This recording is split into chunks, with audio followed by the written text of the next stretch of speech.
clockwise. That's it.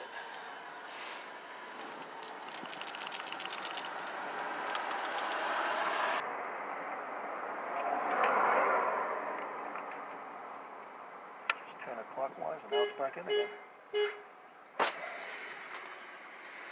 Okay, so here's the PCV valve hose. I'm going to reinstall it.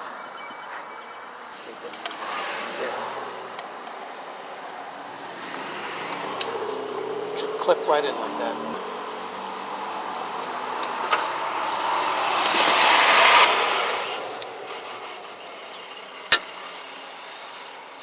Okay, that's in.